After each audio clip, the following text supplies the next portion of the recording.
It drives me crazy a little bit. The number one metric that most people in master swimming are concerned with is yardage. That number, it's like, that doesn't tell you anything. It just tells you quantity, but nothing about quality. But that's what makes them feel satisfied or feel good. But I watch them just in a slow decline. It's like if you keep doing the same thing in a sort of mediocre space where nothing, like the slow is too fast and the fast is too slow, you're just on a glide path to death. Hello, friends. Welcome to the Champions Mojo podcast, where we bring you interviews and topics to help you live well and swim well. Conversations especially meaningful for masters swimmers and anyone striving to perform better in the water or in life. We're here to champion you. And now your host, Kelly Pallas. All right. I am so excited to be doing an interview at the Pegasus Masters Meet in Dallas, Texas with David Guthrie. David is an incredible world record holding master swimmer, and he has at least 50 world records. And you'll hear my co-host, my guest co-host, That's right, who is my husband, and he's here with me. And Mark sometimes co-hosts with me. Let's just start off, David. Where are you in the world right now, and what is your swimming background? I'm in Houston. I've been there for 30 years or so. I've been swimming at Rice University since 2012. And before that, I was at the Dad's Club. That sort of ran its course when, being self-coached, I didn't assign myself anything unpleasant. Those things just got taken off the menu one by one. And so I would never do like 10 200s or something. And you have to do that stuff at some point. And my performance just like declined. This is in my 40s, and just sort of like the thing that kind of rescued me at the end of that was the super suits. So I had that sort of boost and the fantasy of this is great. But when they took them away, reality was brutal. And I was 20 pounds overweight, and which was an advantage in the suit. Suddenly, no fun, terrible. I felt like I was swimming in molasses. And I had been breaking, my first world record was, I think I was 32. So I was in the 30, 34 age group. And I was breaking some records in every age group until I hit 50. And those were out of my reach for the first time. And partly because they were set in the super suit. And then I didn't have one, and I was out of shape and overweight. So I had to make a change. So I had dropped in on Rice's workouts a couple of times and just got my butt kicked. Like I couldn't do them. And so I thought that's probably what I need. So I joined their team in 2012, and that's when everything changed. And so for a couple of years there in my early 50s, I was swimming fast, and what I consider fast. And I've been there ever since. Are they doing the type of workouts that you are doing now, or was it just more of a base couple of years? They were just tough workouts. It was like 10 200s and stuff like that. Yeah. And it got me lean and fit. And that first year that I jumped over there in the beginning of the year, like probably January, February, and I just skipped short course. I just trained straight through. And so that was the year. It was so cool. And we had nationals piggybacked on the Olympic trials in Omaha. So it was early July, but that's where I finally got the 100 and the 200 records for the 50-54. And wheels came off. Like everything just imploded. Why? It's too much. So I started to talk about how I'm prioritizing my health over performance. If you're at your limit, you're about to break, and you will break. Every athlete, regardless of age, is on the brink of breaking. We're teacups. That's what my massage therapist calls me. Fragile. And he's an ultra-distance cyclist. He calls all of us teacups. Okay. Because we're about to pop something. Something's about to fracture or break. Last year, I'd been dealing with a really nasty hip injury, SI problem that was limiting my training to about half of what I normally did or less. Actually, a quarter. Wow. I was doing half the number of days and doing half the number of reps. I was like doing every other repeat. It's just all my body could tolerate. Somehow, at the end of that, I started feeling better and better. The more I did less, it was like my body kind of had a chance to recover, and I started feeling tapered. This is from, say, February till the beginning of the summer. I kind of healed and I started feeling better. The root issue hadn't been dealt with at all, but I had learned to manage it. And my times in training were starting to be really encouraging. And I thought I thought I might be done competing, like, period. Wow. For sure last year, I thought there's no way. And I really wanted to go to Singapore. I was really excited about that. And that just got taken off the menu. Was this like a gradual onset, or was it an acute situation? I was jumping rope on concrete barefoot, which is okay if you're on your toes. But I was doing some double unders with bad form, and I'd landed on my heel and I just jammed my SI. And when you step off a curb and you feel that sharp pain, when I've done that in the past, it's like a week, it's sore, and then it's fine. And that's pretty much what happened. It wasn't severe pain. Actually, it was pretty severe when it first happened, but it kind of cleared up in a week. But that was the beginning of the summer. This is 2 years ago. And I hadn't been training any breaststroke. They don't assign breaststroke in our workouts. I have to take it upon myself to do it. I hadn't done any breaststroke. So it's like, I need to do breaststroke. Yeah. So that summer I did tons of breaststroke, and this was long course. By the end of the summer, my sacrum was hurting. And that had never happened before. I'd never had any problems with my breaststroke, knees or hips or anything before. Nice. So, and I knew it was from breaststroke kick. And there's a lot going on with your pelvis in breaststroke kick, a lot of stress in that collection of joints. It's not a simple thing. It's not one thing you can isolate. And that was kind of the downward spiral. That's when it started. So you pushed through that pain instead of going and get physical therapy or something? Yeah, of course. Yeah. And I went down to Costa Rica, out to Sur. So I paddled out, and I was just so tired. Like, man, this is no fun. I paddled in, I walked up the beach, and I bent over to undo my leash, and it was just like an electric shock on my back. I'm like, oh no.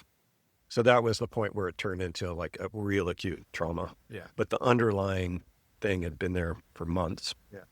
And that was just like the moment it gave. And that changed my life. Man, I was old. I was like a very compromised human being. I couldn't get dressed standing up. Wow. This is bad. Now I'm scared. This cannot be my life. Is that this January? Yes. No, last January. Okay, last January. Okay, so a year ago. So 18 months ago. And I just want to clarify for the listeners that you're 66 now. And so when this was happening and you say you're old, you were 64 at that point. 64. So I want to go back to this meet, which you said ended up not being your most prolific meet for records because you are coming off this injury, which is incredible that you've just explained. How was the meet here for you? Okay, the meet was really positive. It's always, expectations are shaped by your training. You're never going to outperform your training. So you have a pretty good idea of where you are. And if anything, you'll underperform your training because of fatigue, or if you're not rested. So I'm not rested for this meet. So I don't know what's going to happen. And I was really hoping to get some records here. But, it's my first long course meet in almost a year. So I don't know where I am. I don't know how to pace. I don't know what I'm doing. I'm just figuring it out. And so I was really happy with that 100 yesterday to get under the record. It wasn't a perfect swim by any means, but it showed me that I'm in a really good place. There was only 1.5 second difference between my first and second 50. So I didn't execute it in an ideal way, but I was really strong at the finish. So I'm really happy with that. Was your 200 a record? No, that thing is a beast. That's going to be tough. I don't have any of the 200 records in this age group. I think I have everything else now. I have no, I don't have the 100 yards, but I have everything else, short course meters, but no 200s. Man, Rick Collella's records are out there, and I'm honored to be next in line. So if you take down a Colella record, you've done something for sure. Yeah. And I'm honored to get the breaststroke records, and I realized I might be able to get an IM record or two of his, but everything else, no way. I mean, he's just so good across such a spectrum.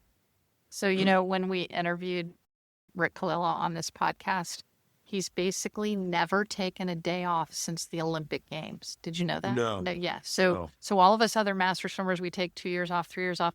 He said the minute he finished, he kept training, and he's basically never taken a break from swimming his entire life. And that is the most consistent person I've ever run into in master swimming, and it shows. But he does take naps. He does take naps, and he loves rom-coms. Yeah, he looks 20 years younger, at least. He looks like a very fit 50-year-old. Yeah. And swims like one. I mean... Well, that's consistency. It's showing that we've got to keep swimming. I know our listeners would love to know what you do in your breaststroke training. There's different goals. I mean, like all training, you have to have a base. You can't just do race pace. You have to be able to do race pace, which is really fast for me. Like my 200 race pace, sometimes I just can't. What I'm talking about is breaking it into, let's say, into 50s. My goal right now is 39s. So I want all my splits to be 39s, the second, third, and fourth 50 to be 39. If I can't do a 39 and workout for 150, that's going to be a problem. I'm not going to be able to do race pace training. That's where I've been for years because I've had one injury after another, been compromised. So that's just kept this thing just out of my reach. I know what I need to do. I know what sets I need to do to have this performance, but I haven't been able to do them. And the mistake that I made recently was trying to work myself to that point, trying to do more and work harder to get faster. And it just took me further and further away from my goal. So the injury was a turning point in that it forced me to back off. I'm in the water 6 days a week and in the gym 2 days, 3 days a week. So I'm doubling up on those days. And I felt like I could handle it. And in my training, the times are solid. Like I'm very encouraged by my ability to handle it. And then I get terrible results when I go to meets. This has been going on for a few years. And then it just got to a point where I just wasn't fast enough to do my race pace. Finally, this year, this long course season, I've been able to, for the first time in 10 years probably, hold 39s on my bread and butter set. This is what was a turning point for me about in my early 50s when I broke records back then. When I went 227 in the 200, I was 37 on that last 50. I was going 450s on 50 seconds long course and holding 37 or better. So that was always my benchmark, always my goal. And I would do 450s and then easy 200, like real easy, take a few minutes and do that maybe 3 times. That cuts to the bone. When you walk from the pool to the parking lot, you know you've spent everything. So you don't need to do a lot of that. In fact, you can't do a lot of it. Like once a week is all the body can handle. But I know if I do that, that's a very reliable predictor. And this is the way it feels.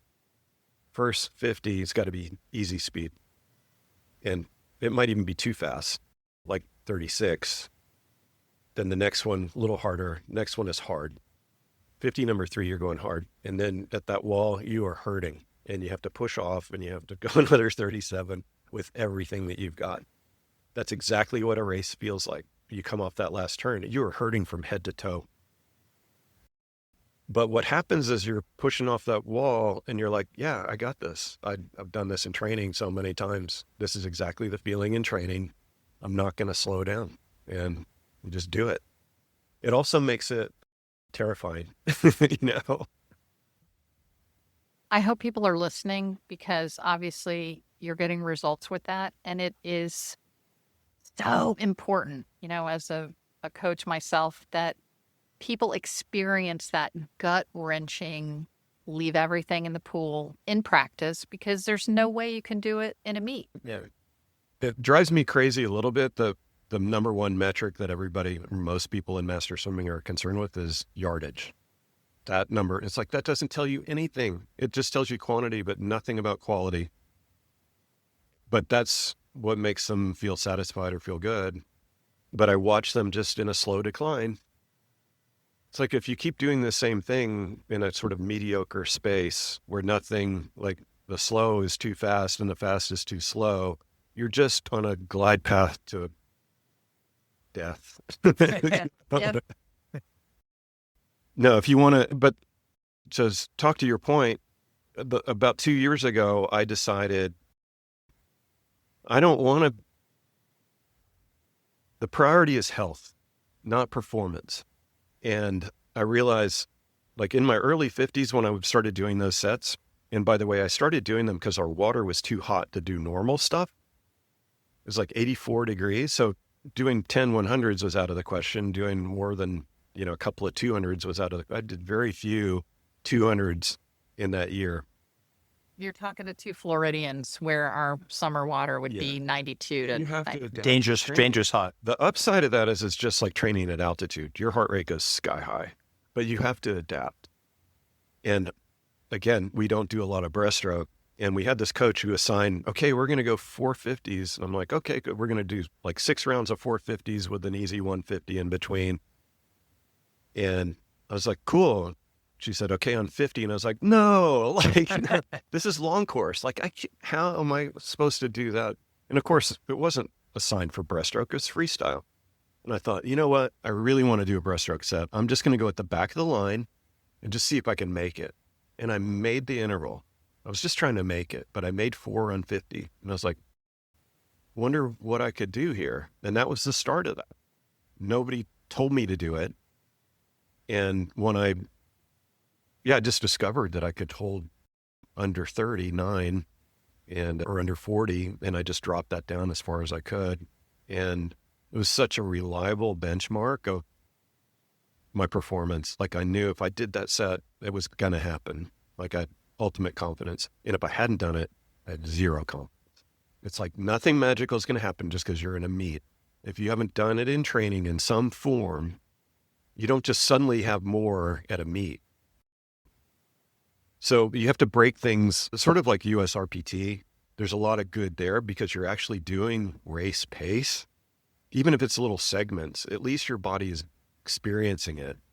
But you're not going to just suddenly be fast because you're at a meet. You have to do that in training. Yeah, I love USRPT. So talking about health, was there anything that we missed on just being healthy? When you said now doing this for health. Yeah, I just prioritize function. Like I don't want to be broken. I don't want to be compromised. I mean, I went straight from that, fixing my shoulder, into this hip thing. And I eventually solved that. And I just used ChatGPT. So this had been persisting. I was just so tired of it. I spent literally a day on ChatGPT just going through all the things I could think of, like tracing it back to the origin. And you know what it was? This is crazy. I was like, at the end of this conversation, I was like, well, what about sleep position? Could that be affecting it? Yes. So I had injured the right SI joint and it wasn't painful anymore, but it was not stable. When the SI joint isn't stable, it sends a panic signal to everything around it to lock down and protect. So your pelvis gets locked. When your pelvis is locked, you're in deep trouble. So that's where I lived for 1.5 years. The thing that was keeping it from healing was my sleep position. What was it? So I injured the right side. I was sleeping on my right side. I always slept on my right side for like at least 10 years, sort of in a fetal position, usually with a pillow. And that's just the way I went to sleep, sort of curl up and go to sleep. And I would usually sleep all night like that. I was in a low-grade pain in my lower back all night long. I would wake up with a stiff back, and that was the start of my day, and it went downhill from there. So ChatGPT said, try sleeping on your left. Same position, just on your left. So that's exactly what I did. I just started tracking my sleep a couple months before that. Highest sleep score ever that first night. even though it felt really awkward to sleep on that side. It's like breathing on your other side when you're swimming. And then 2 days later, another all-time high sleep score. And the magical thing was that first night, didn't have pain during the night. I woke up with no stiffness at all. Took about 10 minutes before the gripping started. And that was just residual muscle memory. That's a pattern that your body learns. It's just a reaction that's built in. So that was the turning point. And then it took a few months for my sacrum to reset and stabilize to build the strength around that again, because it had been compromised for 18 months. And now it's pretty good. So what about back sleeping? Do you do that? Yeah. So now I just sleep in all kinds of positions, front, back, sides. I don't want to be habitually in any position or in any position too long. And I've got great sleep scores. Just circling back a little bit to your history, did you swim in high school and college? I mean, yeah, in college, that's when I really started. I learned to swim in New Jersey when I was a little kid. We had a 50-yard pool next door, literally next door. And so I learned to swim there and then did summer league when I was like 5 years old. And I think my first gold medal was 50 or 25 fly. I was a flyer originally. I just discovered short that. Accent strokes. So, yeah. Then we moved to Newfoundland when I was 8 years old. And I had the Speedo. I had older brothers that swam, and I wanted to swim. It was my dream. There was no pool in St. Anthony, Newfoundland, and the water was freezing cold. So I didn't swim from 8 to 12 at all. But it was a dream that persisted. I really wanted to do it. Then we moved to rural Arkansas. Well, there was a swimming pool, but it was like the country club. And so we just did summer league. And so we did across the pool, like the shout. I don't think we didn't even have lane ropes or anything. It was that kind of thing. And no instruction, just like swim. So How did you end up in college swimming with that background? When I learned to swim, I had no interest in being on the surface. I went straight to the bottom and did breaststroke. It was just this natural thing. And so I just could swim. That's one thing I could do all the time. Everything else was just terrible, but I was a decent breaststroker. And so through high school, I kind of leveraged that. And then it got the attention of a couple of small college coaches. And I didn't get a scholarship because of a non-scholarship program, but got recruited to swim in college. And I was 108 going into college in the 100-yard breaststroke. What did you walk out as? 59, like Wow. 2 years later. That story just proves my theory and the theory that breaststrokers are born. I really believe that breaststrokers are generally born. You can get a decent breaststroke, but it's those little kids that you just see out there, like Lily King just falls in the pool and bobs along. There are natural breaststrokers, but everybody can learn it. Oh, yeah. And I didn't know this until I started coaching and teaching. But I figured out how to teach breaststroke, and it works. Like, people look like breaststrokers, and pretty quickly.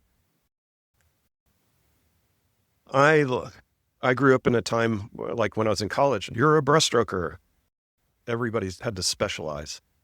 And coaches just would write off everything else, wouldn't even spend any time on it. It's like we really thought we were specific things. And we're seeing now that that is not true. The kids today are good at everything. They're having trouble picking their best event across pretty much the whole spectrum. So that's one of the beautiful things about master swimming. It's like, oh, anything's possible. I can be a backstroker if I work on it, if I learn how to do it. So it's a technique sport. Yeah, I totally love that it's even a cool thing that you might have been pigeonholed as a breaststroker or a distance freestyler. And then you figure out, this is a game I'm going to do my whole life. Like, why would I only swim distance free for the rest of my master's career? You know what? I'm going to try 200 breast. I'm going to try. And I love that for all of us, for newbies and for elites, that you've just never given that event a chance. So try it. Yeah, another part of that is that we tend to focus on our strengths. We just keep hammering on our strengths. Well, you can invest a lot of time and energy and get very, very marginal improvement once you're already good. The low-hanging fruit is what we're not good at. So if you want to improve, what are you weak at? For me, it's like backstroke. And Are we going to see you pursuing backstroke? Yeah. I mean, I'm an IMer. I had the fastest backstroke split in the 100 IM at nationals of the field. Amazing. Wow. But no, I work on everything, and I really enjoy working on the weaknesses, and just figuring out, okay, what can I do better? And this is across the board. Like, where am I weak? I know I can physically get stronger. So my philosophy is I'm not slowing down as long as I have weaknesses that I can address. Okay, maybe I am slowing down, but that's how you minimize it. It's not by trying to get better at what you're already good at. It's by getting better at what you're not good at. Yeah, I love that. Okay, David, so how have you fit swimming into a very busy businessman who is, from what I understand, an architect? So tell us a little bit about your work schedule and how you fit swimming into that. I'm in a different stage in my life. And the pandemic was kind of a turning point because I lost everything. I didn't lose all my possessions, but I lost my work. And it was probably the best thing that ever happened to me, really. I mean, I don't really want to go through that again, but it was fantastic. I learned gratitude in a way I'd never felt before. Was that the toughest thing you've ever gone through? Probably, yeah. Yeah, it was white knuckle for months and months and months. One is I had a sense of relief when architecture went away, and I was like, whoa, I didn't expect that, and I didn't know what to do with it. It's like, this is my purpose in life, and all of a sudden, it's a relief to not have to do it anymore. So I had to recalibrate, figure that out. A little bit deeper on that? Like, what does that mean when you lose your purpose, that it was a relief? I never allowed myself to ask, do I really want to do this? Yeah. And emotional. That's deep. Yeah. So now, what is a day in the life? I'm just devoted to one client now, and he's a good guy, so I think I'm in a good place. And so our pace is what my pace is, and it fits his needs. So I'm not grinding anymore. I'm not doing that anymore. So it's kind of a dream life right now. I get to swim. I've got this client who's supportive of my swimming. So pre-recording this, we were talking about you having some entrepreneurial endeavors. In the mid-90s, I was swimming at the Dad's Club, and the coach there was Mark Borner, great coach. And he had these hand paddles, Stingray hand paddles. And that's what we used as a team, and I just loved them. He kind of ran into some problems with the business, and so the company was available, kind of sitting there, and I was like, well, I'll buy it from you if it's for sale. And so we made a deal, and so I bought the molds, and so they're thermoformed, and that's part of the real secret to why they work so well. But I love these paddles, and now I'm making them. Where do we get them? The Stingray paddles on Instagram, so you can get them that way. Yeah. Nice. Okay. We really appreciate you spending all this time. The very last question is always, is there anything that we have not asked you that you would like to share with the listeners? Take care of your future self. Be kind to your future self. Plan for your future self. It will get here, and your future self will be very thankful. I love that. Thank you so much for spending this time with us today. Likewise. Yes, thank you so much, David Guthrie, my breaststroking idol. There are other better ones out there, but thank you. Thanks. What a pleasure. That was awesome. Thank you so much, brother. That was cool. Very fun. Thank you for listening to the Champions Mojo podcast. Would you consider leaving us a 5-star review on Apple? That's like getting a best time for us. Kelly and our team would be so grateful. See you next week for another boost of mojo.